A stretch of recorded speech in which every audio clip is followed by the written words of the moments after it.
오늘은 우리 시작하기 전에 영상 하나 보면서 시작하겠습니다.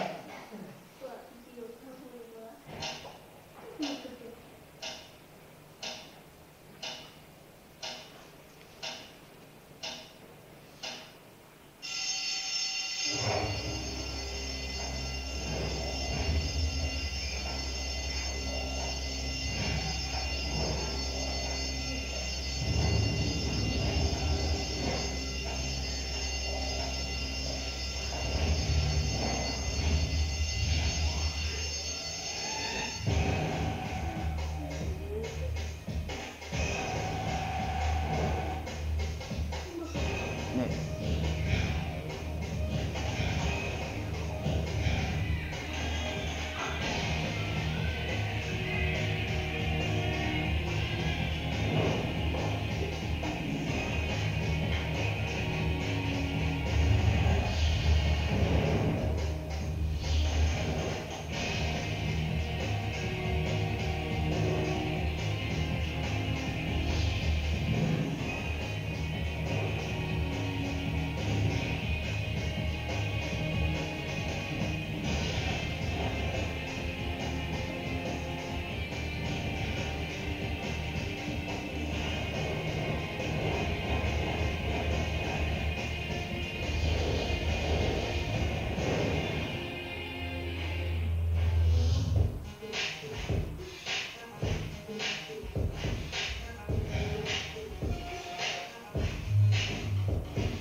You're losing it.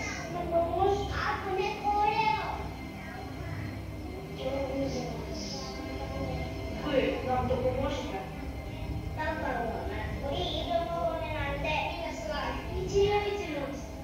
'Somos la esperanza de la iglesia.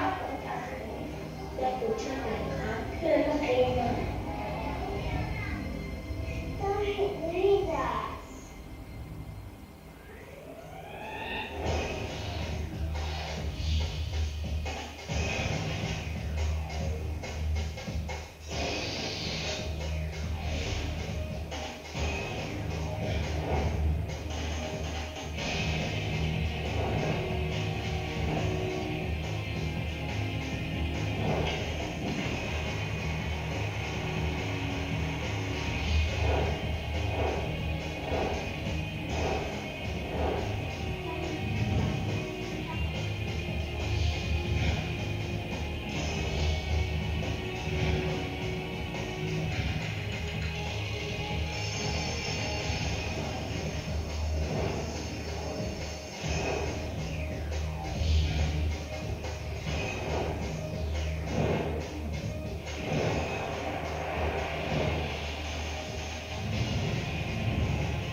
감사합니다.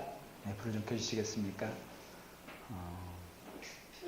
역사적으로 성경에서도 마찬가지고 세대를 잃어버리면 그 다음에 그 세대는 어둠에 갇히게 되는 것인데 지금 현재 이 이야기는 4세부터 14세 아이들 우리 복음화 전도율이 3%밖에 안 된다 하지 않습니까? 그래서 이들을 잊어버리지 마라 이런 그런 영상입니다. 옛날에 어떤 히랍의 철학자 가운데 아주 유명한 철학자가 있었다는 존경받는 그래서 제자들이 그 철학자를 좀 골탕 먹이려고 어느 날 제자가 새 한 마리를 작은 새 새끼 한 마리를 손에 쥐고 이 철학자에게 가서 물어봅니다. 철학자님은 굉장히 지혜로우시니까 이건 능히 맞힐 수 있을 것입니다. 이 손 안에 있는 새가 죽었습니까? 살았습니까? 이렇게 물어봤다는 겁니다. 이 새를 손에 가둬놓고 이 새가 살았습니까? 죽었습니까? 물어볼 때 이 지혜로운 철학자가 눈치를 챘습니다. 만약에 죽었다고 하면 살려보낼 것이고 살았다고 하면 손 안에 죽여버릴 거라는 걸 알고 철학자 이렇게 말합니다. 그래 손 안에 있는 새가 산 새인지 죽은 새인지 그것은 몰라도 내가 확실히 아는 것은 그 새의 장래는 자네의 손에 달려있네 이렇게 말합니다. 여러분 마찬가지입니다. 우리 아이들의 장래 역시 부모의 손에 달려 있습니다.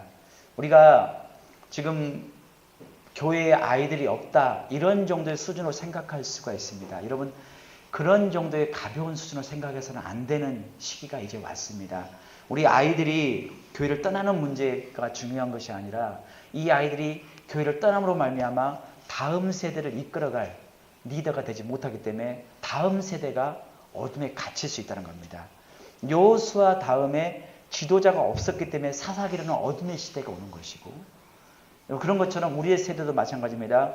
우리 어른들이 그렇게 열심히 신앙을 일구고 한국 땅을 이렇게 일궈놨지만 우리 아이들이 부모의 신앙을 받아들이지 아니하면 그 다음 세대는 똑같이 다시 어둠으로 들어갈 것입니다.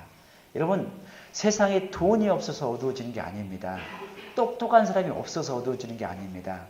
신앙인이 없어서 하나님의 일꾼이 없어서 세상이 어두워지는 겁니다. 대한민국을 기적이라고 말하죠. 100년의 이 짧은 시간, 100년도 안 되죠. 한 5, 60년의 짧은 시간 동안에 이렇게 풍부하게 부유하게 된 것이 무엇 때문인가? 세계에서 많이 연구하고 한강의 기적이다 이야기하지만 사실은 가장 큰 기적의 중심에 우리 그리스도인이 있었습니다. 그런데 지금 어떻습니까? 이 그리스도인이 잊혀지고 있다는 것입니다. 오늘 본문 말씀 13절에 이렇게 말합니다. 사람들이 예수께서 만져주심을 바라고 어린 아이들을 데리고 오매. 이 당시에 유대인들은요, 특별히 유대의 어머니들은 교육열이 아주 뛰어났습니다. 아주 강했어요.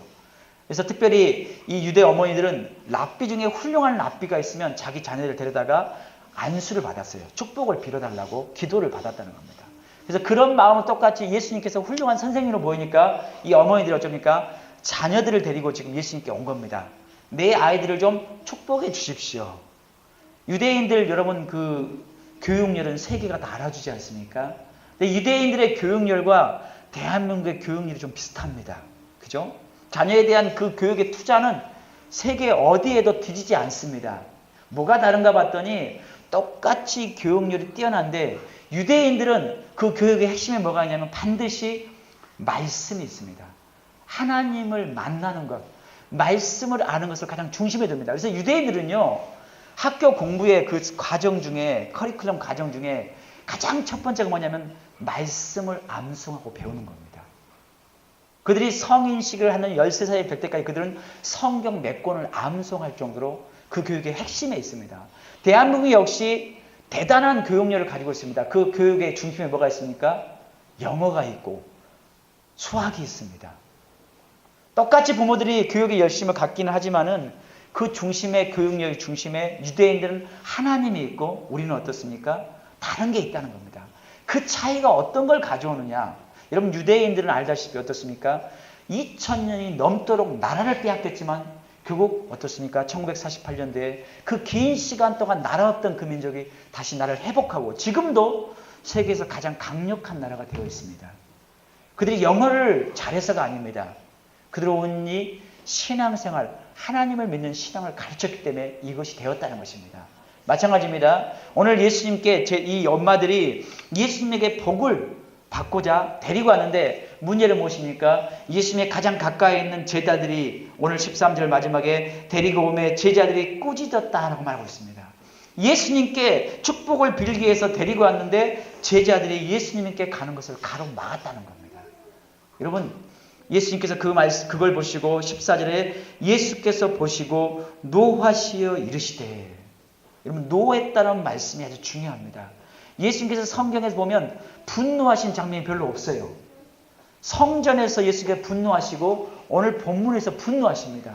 다시 말해서 예수님께 아이들이 다가오는 것을 가로막는 것을 예수님께서 굉장히 화를 냈다는 겁니다. 예수님께 다가가는 것을 가로막는 일을 누가 합니까? 마귀가 하는 일 아닙니까? 여러분, 아이들이 예수님께 가는 것을 가로막는 역할을 한다는 것은 곧 사탄의 일을 하고 있다는 겁니다. 근데 여러분, 우리 한국교회가 어떠한가 보기 바랍니다. 우리 어른들이 가는 아이들을 주님께로 안내하는가, 아니면 거꾸로 주님께로 가는데 가로막는가 한번 생각해 볼 필요가 있습니다. 이번 주에 제가 이찬수 목사님 설교를 좀 몇 번 들었어요. 목사님께서 교회 학교를 맡았는데 당신의 고백을 이야기합니다. 앞에 이찬수 목사님 앞에 했던 그 전임 사역자가 굉장히 능력자였나 봅니다. 그래서 아이들을 그냥 설교도 너무 잘하고 하여간 너무 잘하니까 당신이 정작 맡았을 때는 너무 자기는 너무 못하는 거예요. 어떻게 하나, 아이들 나는 가르칠 설교도 잘 못한 것 같고 애들 말을도 이렇게 잘하는 것 같지도 않고 고민하다가 이분이 뭐 했는가 봤더니 제일 먼저 뭐 가만히 봤더니 설교를 아무리 앞에 목사님이 잘해도 한 절반은 자들어요. 아이들이 설교 중에 못해도 자고 잘해도 자는구나. 그래서 이분이 그때부터 뭘 했겠냐면 예배 시간 완전히 다 바꿔버렸대요. 그래서 예배 시작할 때 보통 어떻게 시작합니까? 사도신경하고 예배를 시작해서 이렇게 하는데 주기도문하고 예배를 시작했습니다. 이렇게 한다는 거죠. 앞에 있는 눈치 많은 아이가 옆에서 목사님 사도신경 이렇게 가르쳐준대요. 또 이렇게 착실하게 또 목사님 옆에서 코치한 아이가 그러면 알아 가만히 있어. 주기도문하고 시작했습니다. 이러면서 예배 순서를 막 파격적으로 바꿨다는 겁니다. 그랬더니 어쩝니까? 아이들이 잠에서 깨어났다는 것이죠. 예배 시간에 말씀을 듣는 게 중요하지 순서가 뭐가 중요하냐는 거예요. 그분의 말씀은. 우리 그러지 않습니까? 어른들은 어떻습니까? 예배 순서가 매우 중요합니다. 제가 만약에 순서를 바꾼다든가 예배 순서를 바꾸면 여러분들은 깜짝 놀라서 갑자기 잠에 깰 겁니다. 여러분, 이찬수 목사님 말씀은 그겁니다. 아이들이 말씀을 들을 수 있는 그 순서가 뭐가 중요하냐. 두 번째 이분이 하신 말씀이 뭐냐면 아이들을 가르칠 때 뭘 제일 잘하는가 봤더니 당신은 아이들에게 설교는 잘 못했대요. 가르친 것도 잘 못했대요. 근데 잘 놀았대요. 약간 틈만 나면 가서 아이들하고 떡볶이 사주고 놀았다는 거죠. 이게 잘하는 거랍니다. 여러분, 아이들에게는요 뭘 줘야 될까? 뭐 말씀 기가 막히게 제 설교 이 시간 우리 친구들 듣고 알아들을까요? 어렵지 않습니까? 제가 오늘 어린이 주일 설교는 제가 고민이 많이 합니다. 왜냐하면요 아이들만 보고 설교를 할까? 그러면 설교를 확 낮춰야 될 텐데 어른들은 재미없어서 안 볼까 봐 걱정되고 또 어른들을 맞춰서 하려고 하면 또 아이들이 어떻습니까? 이렇게 못 알아듣거든요. 제 고민이 참 많더라고요. 여러분, 분명한 사실은 뭐냐면요 주님께서 오늘 당신에게 아이들이 오는 걸 가로막는 걸 어땠다는 겁니까? 진노하셨다는 걸 기억해야 됩니다. 그럼 우리 교회는 과연 아이들이 교회에 오는데 좋은 교회인가? 오늘 어린이 주일이니까 한번 생각해 봤으면 좋겠습니다. 아이들이 주님께 오는데 우리 교회는 좋은 교회인가? 여러분, 어른들이 보통요 이렇게 말합니다. 약하, 시청해. 예배드리는데 시청해라. 이런 말 합니다. 그죠? 야, 나 아빠 바쁘거든? 가만히 있어. 이런 말 합니다. 여러분, 근데 질문해 봐야 됩니다. 이 아이들이 같이 놀아주는 것, 같이 하는 것과 우리가 하는 그것 중에 뭐가 더 중요한가? 주님 같으면 뭘 더 중요하게 여길지 우리는 질문해 봐야 됩니다. 우리가 보통 부모들이 어떤 실수를 많이 하면 저부터 이야기합니다. 저부터. 내가 열심히 돈 벌어서 내가 멋진 옷 사주고 학교 공부시켜주고 내게 맛있는 거 먹여줬으니까 너는 그걸 위해서 내가 바쁘니까 너는 좀 아빠 좀 내버려둬 라고 말한다는 것이죠. 훌륭한 부모이죠. 어떻습니까?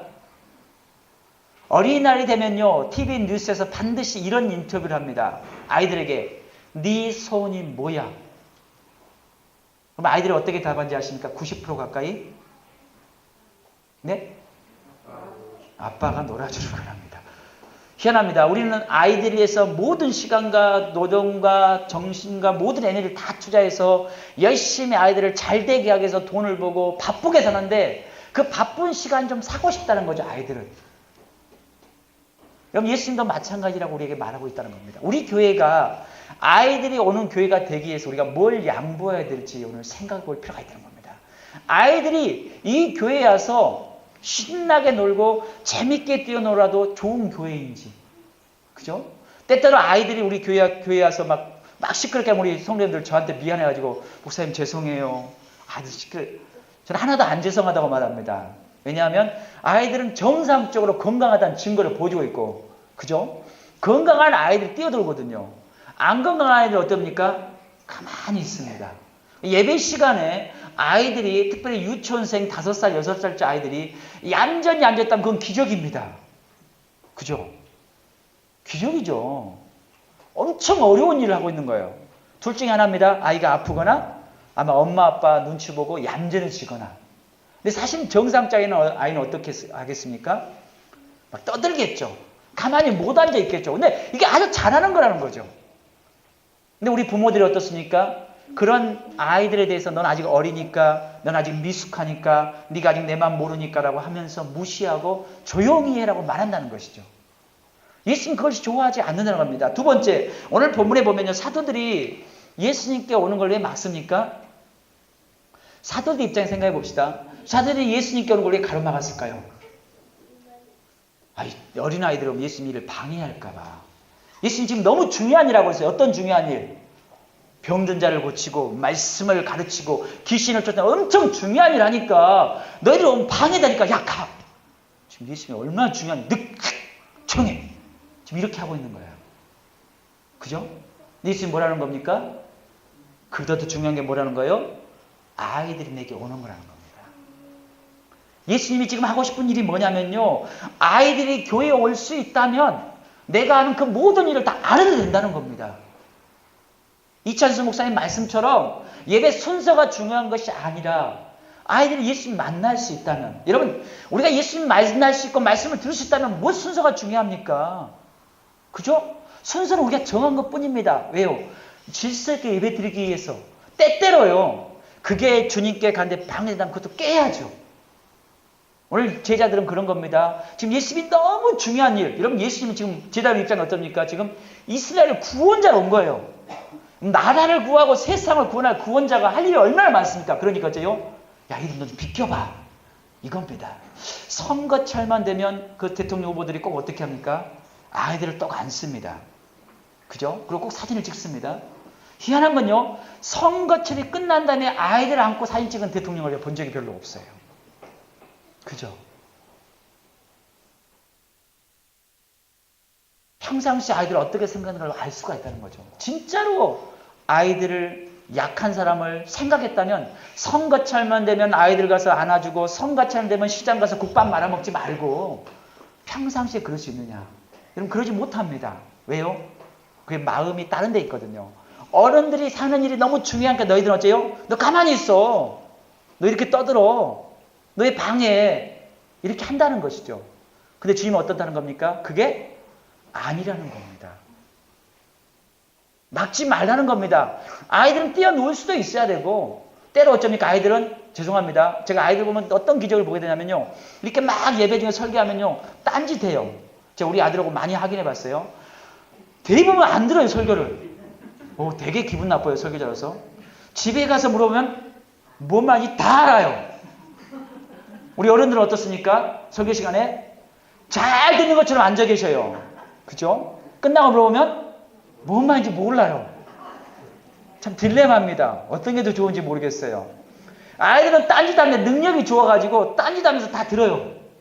오늘 목사님 그 말 했죠?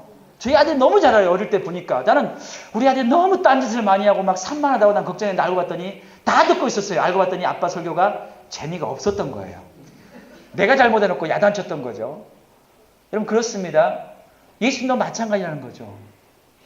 세 번째, 우리가 아이들을 예수님께 오는데 왜 방해한가 봤더니 아이들도 예수님이 필요하다는 생각을 하지 않는 겁니다.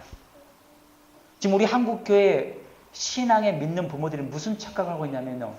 아이들에게도 예수님이 필요하다고 생각하지 않아요. 여러분 부모가 예수 믿으면 자녀를 자동적으로 천국 갑니까? 그렇습니까? 부모가 대신 기도해주고 자녀들은 가만히 있어도 다 잘 됩니까? 제가 아는 전사님 한 분이요. 어느 어머님이 그랬대요. 시어머님이 이제 너희들이 기도해라 그랬대요. 근데 그 말을 처음에는 그냥 그런가 보다 했대요. 근데 시간이 지날수록 그 무게감이 커지더래요. 아, 내가 몰랐는데 어머니의 기도 속에 내가 기대어 살았구나. 여러분 자녀들이 혹시 엄마 아빠가 기도할 때가 너는 열심히 돈 벌고 너는 열심히 공부하고 살아라 라고 말하고 계신다면 여러분 실수하고 계신 겁니다. 아니 크게 잘못하고 계신 겁니다. 신앙은 결코 주님과 나 사이 1대1의 관계입니다. 아이들 스스로가 아이들의 신앙을 선택해서 주님을 믿어야 되는 겁니다. 예수님 말씀하신 것처럼 육에서 난 것은 육이요 영에서 난 것은 영이니. 여러분 이스라엘 백성들이요 육신으로 아브라함 후손이니까 다 이스라엘 백성이라고 생각했어요. 예수님 뭐라 합니까? 야 봐라 돌 가지고도 난 아브라함 후손을 만들 수 있어. 여러분 육신으로 부모님이 예수 믿으면 자녀를 저절로 구원받습니까? 부모가 매일 새벽같이 눈물로 기도하니까 자녀들이 저절로 잘 됩니까? 그런 법이 없다는 겁니다. 왜 아이들이 예수님 가운데 가로막는가 봤더니 아이들의 영혼도 구원받아야 된다는 사실, 주님을 만나야 된다는 사실을 잊어버리고 삽니다. 내가 열심히 신앙생활하니까 너는 열심히 공부하고 내가 열심히 기도하니까 너는 열심히 돈 벌어라. 언제 돌아올까요? 여러분 어릴 때 주님을 만나지 못한 사람들은 주님께 돌아오기 너무 힘듭니다. 그래서 아이들의 영혼도요 매우 중요하다는 사실, 어릴 때 주님 만나지 아니하면 안 된다는 사실을 인식하고 어릴 때 주님께로 안내하는데 최선을 다해야 됩니다. 여러분 저는 제가 교회 학교하면서 항상 그렇게 요청하고 싶었어요. 우리 교회 집사님들, 혹은 목사님, 장로님들, 권사님들 자녀들이 공부 때문에 학교에 가야 된다고 말하면 참 마음이 아파요. 제가 진짜 하고 싶은 말은 뭐였냐면요. 집사님, 얘가 예수님 만난 다음에 주님에 대해 진짜 안 다음에 영어 수학에도 늦지 않습니다. 주님이 누구인지 진짜 만난 다음에 그가 세상을 사도 절대 늦지 않습니다. 이렇게 말하고 싶은데 말할 수가 없어요. 왜냐하면 그분들이 이렇게 말합니다. 세상이 다 그러니까 어쩔 수 없잖아요.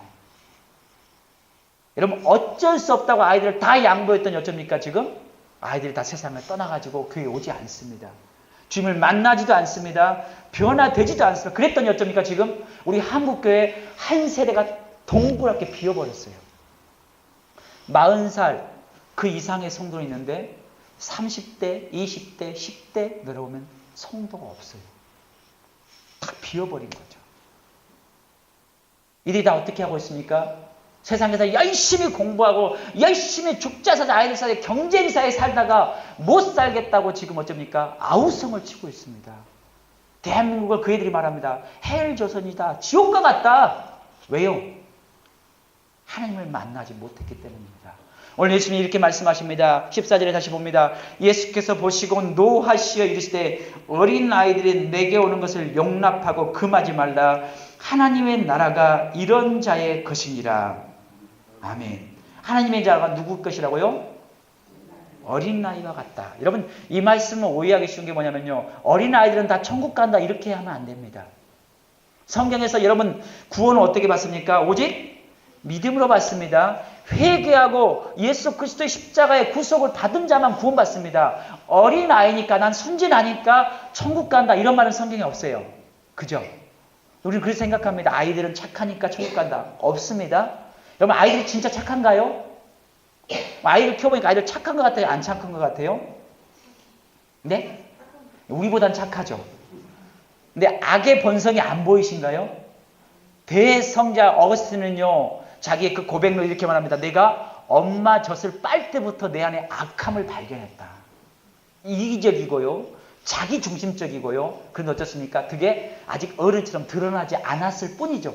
잠재되어 있습니다. 그래서 여러분 어린아이가 천국에 간다는 말이 다 간다는 말이 아닙니다. 오늘 본문 말씀에서 어린아이처럼 어린아이 같이 예수님을 받아들인 사람이 천국에 간다는 말씀입니다. 오늘 말씀 이렇게 15절 보면요. 내가 진실로 너희에게 이르노니 누구든지 하나님의 나라를 어린아이와 같이 받아들이지 않는 자는 결단코 그곳에 들어가지 못하리라 하시고, 어린아이와 같이 뭐하지 않는 자? 받아들이지 않는 자. 하나님의 나라를 어린아이처럼 받아들이지 않는 자는 결단코 못 들어간다라고 말할 때, 여러분 여기서 한 가지 알아야 될 게 뭐냐면 하나님의 나라입니다. 우리가 자꾸 대한민국은 천국 하니까 지옥의 천당과 같은 개념과 자꾸 섞여 있어요. 성경에 말하는 하나님의 나라는요, 그런 개념이 아닙니다. 성경에서 오늘 본문 말씀에 우리가 하나님 나라에 대해서 알아야 돼. 하나님 나라는 뭐냐? 어떤 장소의 개념이 아닙니다. 죽어서 뿅 하고 어떤 장소에 가는 게 아니라 하나님의 나라는요, 통치를 말합니다. 하나님이 다스리는 나라, 예수님이 왕이신 나라가 하나님 나라입니다. 그래서 여러분, 하나님의 나라에 갔다는 말은 무엇입니까? 우리의 삶 가운데 예수님이 나를 다스리고 있다는 뜻입니다. 이건 아주 다른 차원입니다. 죽어서만 가지 않습니다. 그래서 주님이 지금 나를 다스리면 내가 있는 산 것이 지금 무엇입니까? 하나님의 나라가 되는 것입니다. 그래서 하나님 나라에 들어가게 되면 어떤 일이 생기냐면요, 우리의 삶이 얽매이던 것에서 해방됩니다. 다시 말해서 죄를 종노릇하는 모습에서 죄에서 해방되고요, 악의 마음에서 해방되는 것이고, 또 한 가지는 약한 것이 강해집니다. 하나님 나라 그런 사람은요, 이 땅에 하나님의 통치를 받기 때문에 약한 자의 삶이 아니라 강한 자의 삶을 살 수 있다는 것입니다. 그리고 무엇보다도 예수님 말씀, 로마서의 바울의 말씀처럼 하나님 나라는 성령에서 의와 평강과 희락이라, 하나님 나라에 들어가면 이 땅에서 기쁨과 평안이 있다는 겁니다. 그래서 오늘 예수님께서 말씀하시기를 너희가 어린 아이와 같이 받들지 않으면 결단코 하나님에 들어가지 못한다고 했어요. 그러면 오늘 어린 아이 같이 받아들이는 게 뭐냐? 어떻게 한 게 어린아이 같은 마음이냐? 아까 말했듯이 아이들 같이 그냥 순진하고 착하고 이렇게 말하는 것이 아니라 아이들의 특성과 어린아이의 특성의 다른 점이 무엇일까요? 아이들과 우리의 다른 점이 무엇입니까? 네? 아이들은 고정관념이 없습니다. 정해는 틀이 없죠. 경험한 게 없어요. 여러분, 신앙생활에서 우리가 경험했던 것들이 우리에게 재산이기도 하지만 때로는 어쩝니까? 우리에게 방해가 되기도 합니다. 어제 만나를 주워 먹었어요. 만나를 주웠더니 어쩝니까? 만나가 너무 좋아. 근데 내일 어떨까 걱정이 돼서 남겨놓습니다. 그럼 어떻게 됩니까? 썩어버립니다. 마찬가지입니다. 여러분 신앙의 경험들, 여러분들 알고 있는 것들, 제가 목사이긴 하지만은 제가 경험했던 말씀과 은혜들이 어제 받은 은혜가 오늘도 유지되는 건 아닙니다. 근데 많은 어른들은 어떻게 하냐면요, 신앙 이야기하면 옛날에 나도 좋았지, 예전에 나도 이랬어, 나도 옛날에 목숨을 바라서 헌신했어. 특별히 이달에 빠진 사람이 그런 말을 자주 합니다. 야, 나도 옛날에 교회 권사였어.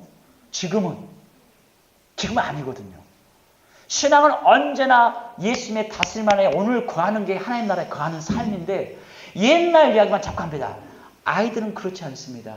아이들은 그런 고정관념이 없습니다. 그래서 어떻습니까? 있는 그대로 수용합니다. 말씀을 받을 때 그대로 받아들입니다. 예수님을 받아들일 때 그대로 받아들입니다. 여러분, 예수님이요, 오병이의 기적을 일으킬 때 누가 줍니까? 아이가 주지 않습니까? 어른들은 예수님의 말씀을 듣고 좋다 이렇게 있는데, 아이는 어쩝니까? 예수님을 진짜로 생각하는 거죠. 자기가 가진 것을 내놓을 줄 아는 그런 마음, 이게 아이의 마음입니다.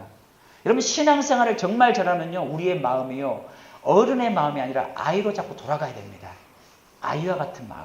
다시 말해서 내가 가졌던 고집들, 내가 가졌던 습관들, 그 옛날의 과거의 경험들을 자꾸 내려놔야지만이 신앙이 성장해 갑니다. 우리는 어떻게 합니까? 자꾸 신앙이 경험들을 쌓아갑니다. 마치 이 땅의 통장에 돈을 쌓아가고 어떤 잔고를 쌓아가는 것처럼 우리의 신앙도요, 때때로요, 내가 아는 것이 맞다고 고집스럽게 주장하기 위해서 신앙생활을 합니다. 주님은 그걸 원하지 않으십니다.